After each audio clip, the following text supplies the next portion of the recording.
Hi guys, so in order to get out of my echo chamber, my Brexit Remainer echo chamber, I'm reaching out to you guys to provide me with some examples of brexiteer channels that you'd recommend me to watch and to respond to. So this one is Jeff Taylor. He's been recommended by a lot of people.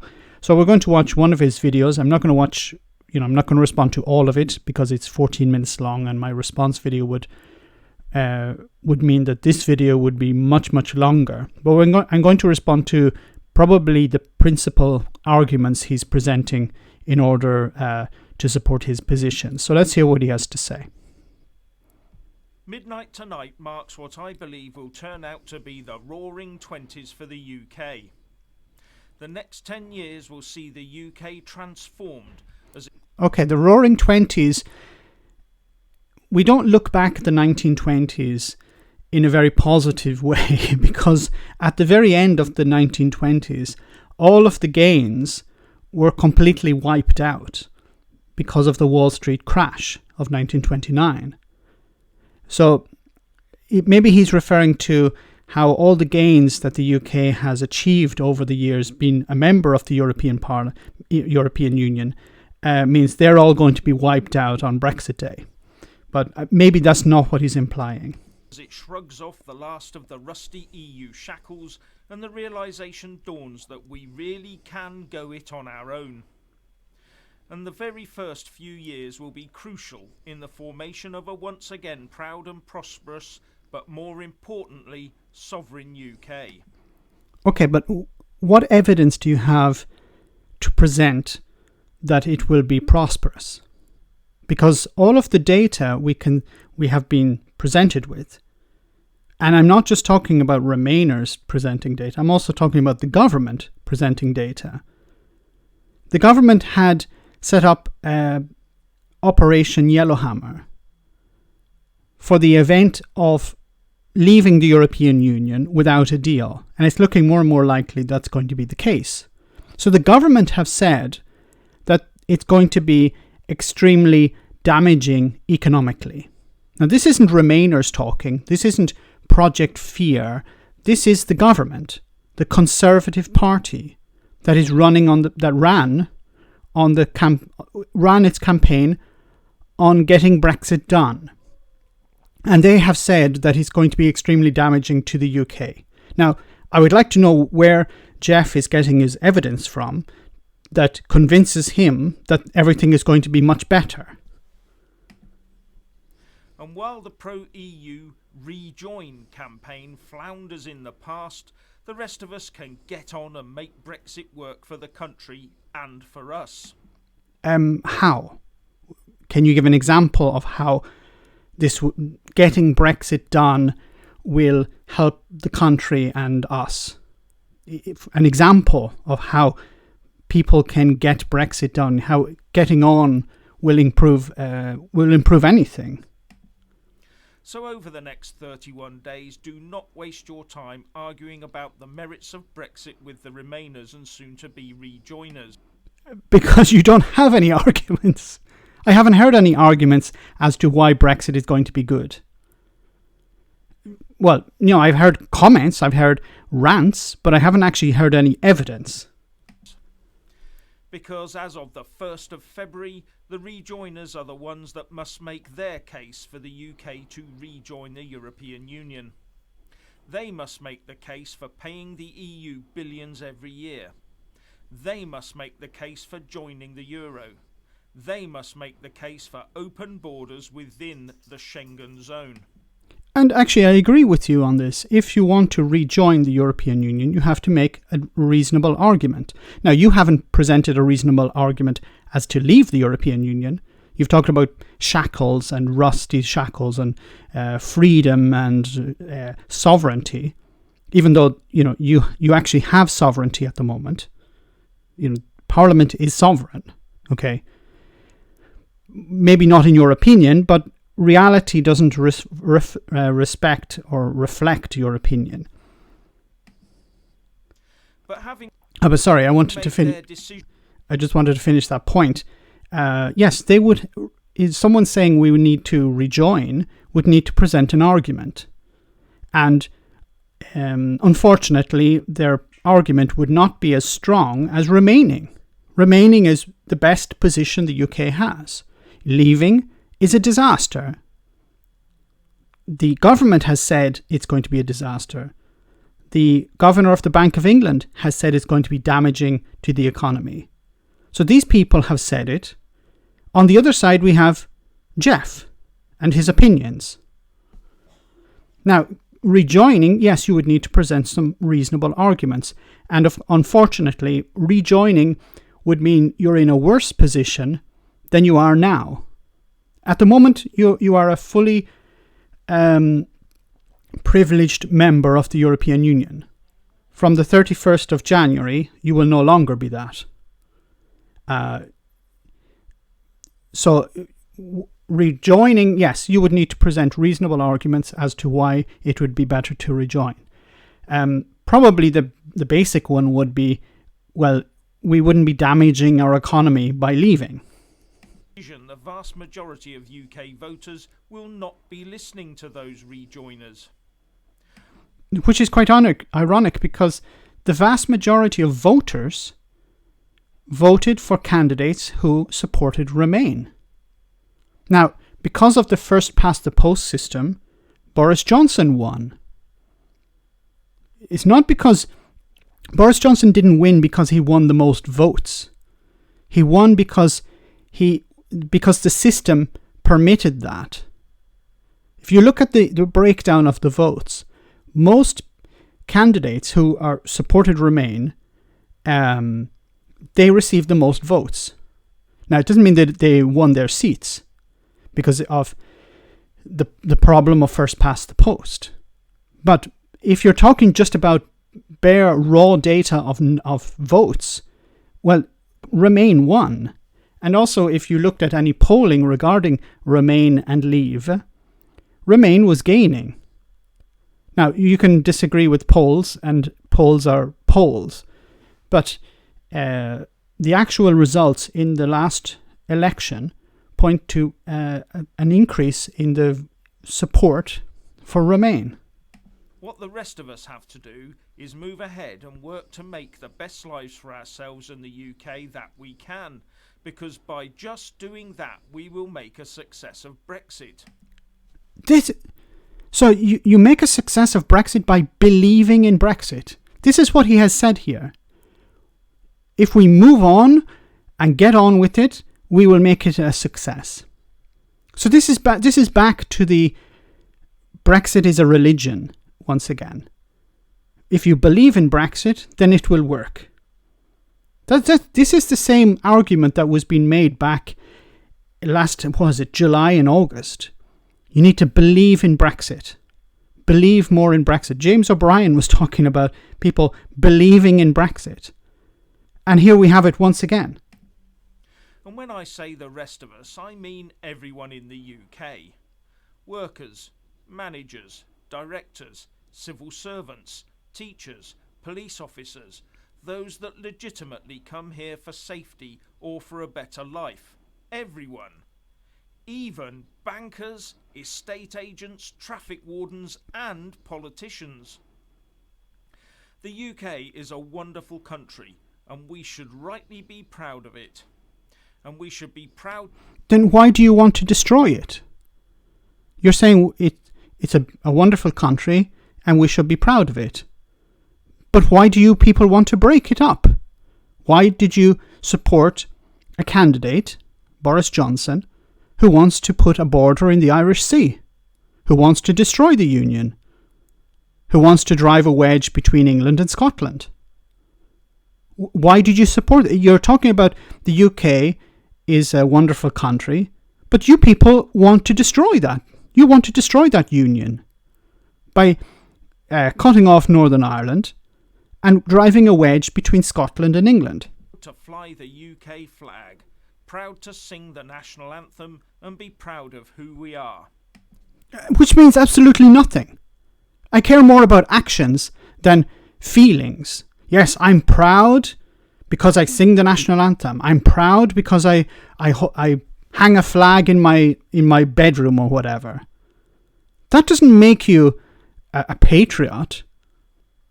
if you're destroying your own country, if you're voting in a party that's going to trample on people's rights, is going to destroy the economy so that people suffer, the people of the country. How is that patriotism? By just being blind, by just being loyal to a flag or a song. How is that patriotic? Sorry, my idea of patriotic is holding politicians to account, making the lives of people within the country better, bringing up issues that are important to ordinary people, maintaining rights and privileges that people have fought and won, not trampling on it for the sake of a song or a piece of fabric. And we should give short shrift to those that would do us down, even nationally or internationally. People like me, people who criticize your idea of patriotism. I'm the bad guy because I'm criticizing you for your love of a flag, a piece of fabric, and a song, when you're very happy to trample on other people's rights within your country, where you're happy to break up the UK, and you're happy to destroy the future of young people who would like to be able to work and live in other parts of the European Union. You don't want them to have that freedom. I want them to have the freedom to travel and move around the European Union and live and work and whatever. But I'm the bad guy because I want people to have that freedom. You don't want them to have that freedom. You want to eliminate that freedom. But you're the patriot. We must insist on one nation, one legal system, where all people are truly equal before the law, where no one gets either a hand up or are held back solely on the colour of their skin or their gender. But if they have lots of money, that's okay. They can do whatever they want, which the Brexiteers want to institute. You want the rich and the powerful to avoid paying taxes like everyone else. You want to destroy the economy so that the rich are able to avoid environmental regulations or workers' regulations. That's what you want. Don't talk about, yes, we want to make everyone equal under the law. No, you want to create a two-tier system where the poor are treated like crap and the rich are above the law. And the police should never again feel constrained by the pressures of political correctness or other political concerns to not follow through properly on any criminal investigation. And what has this got to do with Brexit? When have the European Union said you can't arrest this person? Any laws that have been implemented by the UK within the UK are the UK's business. If the police arrest someone, that's the UK's business. It's not the European Union's business. Like, why are there different laws in England and Scotland? If it was the EU deciding everything, then the laws would be the same in England and Scotland, but they're not. And we have taken the first steps in that direction. Even that pro-EU organ, the Financial Times, is now telling us how the UK can prosper after Brexit. Brexit presents a challenge for Britain's economy, but this is no time for doom-mongering, its editorial board writes. Editorial? It's an editorial, it's an opinion. But it's a newspaper. So if the newspaper, I can guarantee that this guy, if the newspaper had said it's going to be bad, he would say, oh, it's the newspaper, we shouldn't listen to the newspaper. But because the newspaper said it's good, then you're listening to the newspaper. You don't. This is the double standard here, the hypocrisy. So if the newspaper says something you like, then it's a good newspaper. If the newspaper says something I don't like, then it's a bad newspaper. And what it advocates is that the UK economy must stay international, but it must also support the left behind. And it finishes by saying that with good governance, the UK economy will survive, as it is more diversified, flexible and robust than many think. And who's going to be running this economy? Boris Johnson. You think he's going to implement policies that are that maintain fairness? Or do you think he's going to implement policies for people who support him, i.e. the rich and the powerful? Now, be in no doubt that for the last 3.5 years since the 2016 EU referendum, the UK has been engaged in a massive internal struggle over whether we should actually exit the EU or not. The referendum itself was not enough. Up against a powerful Remain lobby and 48% of the electorate, the country had to really prove that its voters wanted to leave. The country had to promote. What do you mean the country had to? A certain part of politicians, a certain wing within the political mainstream, decided, yeah, we need to leave the European Union. And they were able to convince people to vote for it. But I'm not going to go back over old ground. If you're new to my channel, I recommend you look at some of my other videos, because I'm just going to spend an hour explaining my position on Brexit. But I'm not going to go into that now. Something indicated by the 2017 general election that left our political system in limbo. And at the beginning of 2019, it was obvious that something had to give. And the first indications of the true mood of the country came with the stunning victory by Nigel Farage and his Brexit party in the EU Parliament elections in May.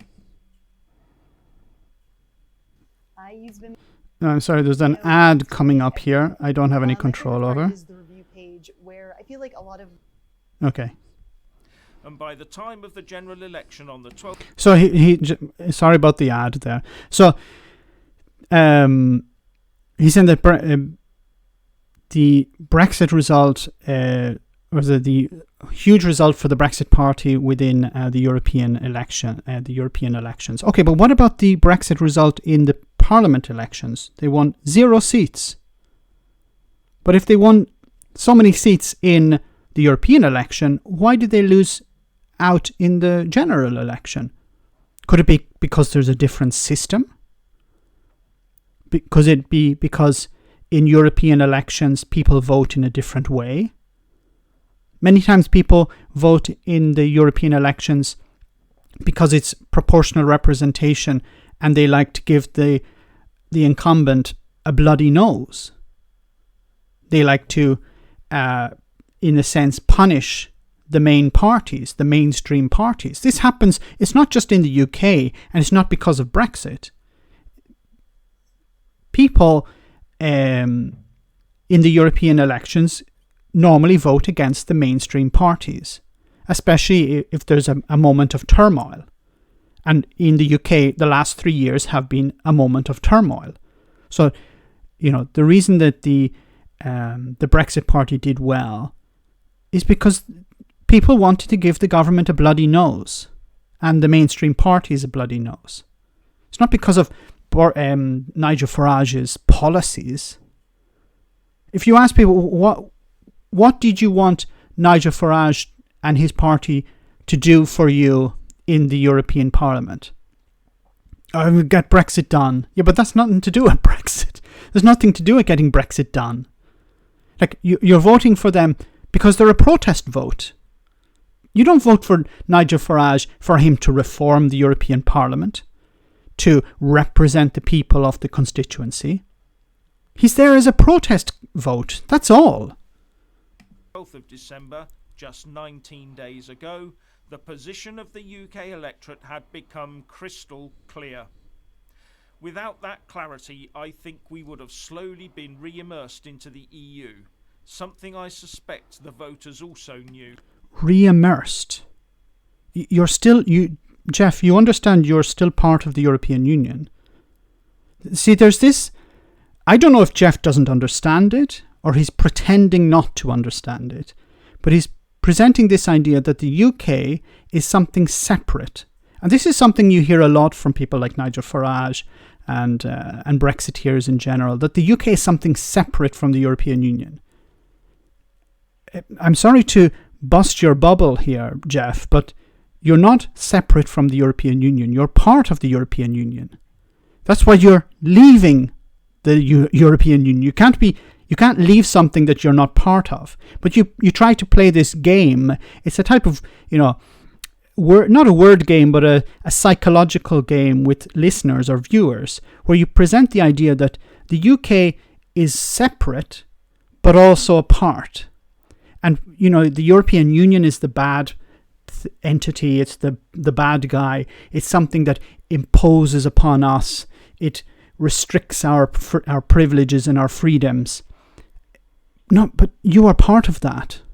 You, and I'm talking about the UK, you have been part of the decision-making process. You have decided a lot of these laws.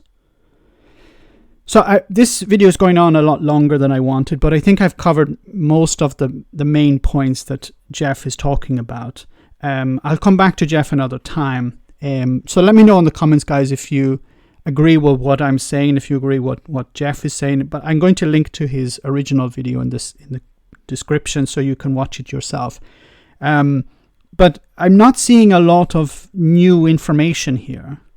It seems to me much the same in this channel and the last one I looked at, where Brexiteers are presenting this idea that the UK and the EU are two separate entities, and the UK has never had any influence in the European Union, and the UK has always been oppressed by the European Union, and this idea that things are going to get better, even though there is no evidence to support that. There is a lot of data and a lot of information that has been put out over the last 3 years, even by the British government, that things are going to get worse. Now, there's a difference of opinion on how bad it's going to be, but nobody has said it's going to get better, apart from people on YouTube and writers for certain newspapers.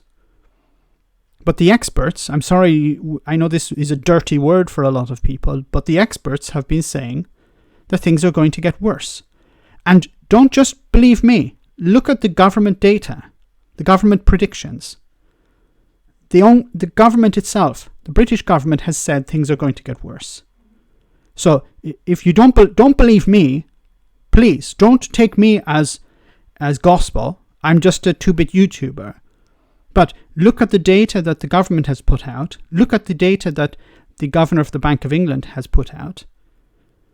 And look at it critically. Don't just assume what they say. Look at the information critically and come to your own conclusions. I think you'll probably agree with me. So let me know in the comments, guys, if you like this video. I can do some more. I recommend some other channels also, but I'll probably come back to Jeff at some time in the near future. Thanks.